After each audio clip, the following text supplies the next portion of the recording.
Si Song Ran isa sa mga na-awaken na hunter. Subalit ang kanyang kakayahan ay sobrang mababa kaya pinagtatawanan siya ng iba. Sa loob ng dungeon makikita si Song Ran at mga hunter na wala ng buhay. At sinabi ni Song Ran kung naging malakas lang sana siya katulad ng halimaw na ta. Hindi sana ito mangyayari sa kanila. Bago mangyari ang lahat, sa Guild Hall, makikita ang mga maraming hunter upang maghanap ng makakasama. Para sa pag-raid ng dungeon, isa na rin dito si Song Ran. Naghahanap ng guild na masasalihan.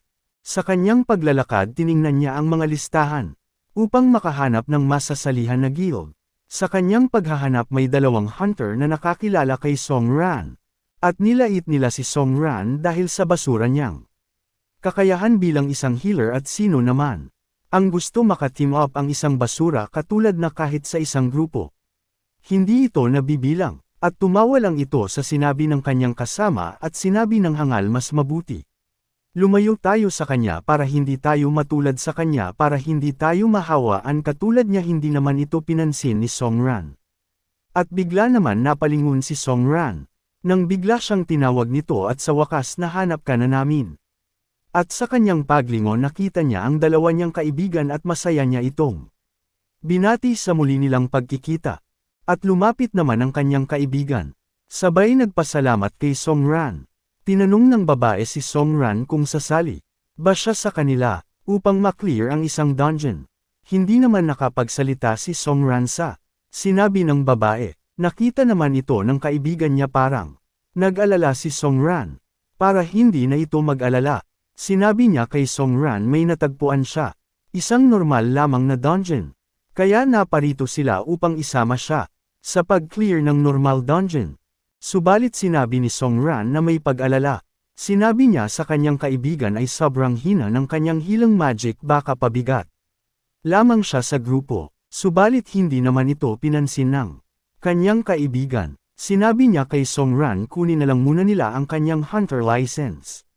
Sumang-ayon naman si Song Ran sa kanyang kaibigan. Kinabukasan sa lugar ng suburbs, matatagpuan ang portal ng normal dungeon.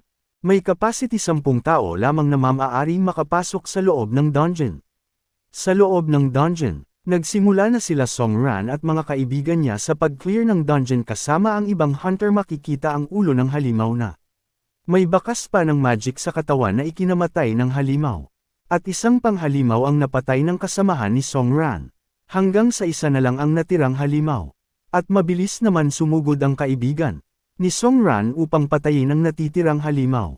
At naghandang na rin si Song Ran para maglagay ng heal sa mga kasamahan niya. Nakikipaglaban sa halimaw. At sa pag-atake na ginawa ng kaibigan ni Ran, hindi man lang niya ito napatay. At sinabi ng babae kung sabay kaya nila ito atakehin at sumang-ayon naman dito. Ang mga kasama niya, naghanda na ang babae, sa kanyang papakawalang magic sa halimaw. At hindi nga nagtagal binitawan niya na ang inihanda nitong magic, sa pasugod na halimaw at matagumpay naman ito nagawang pigilan ng kanyang magic. At naghanda na rin ang isang hunter upang patayin na ang halimaw, at oras na upang masusubukan. Narin niya ang kanyang bagong skill.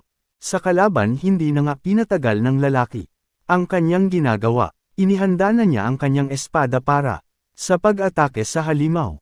At tinawag niya itong single-edged sword slash.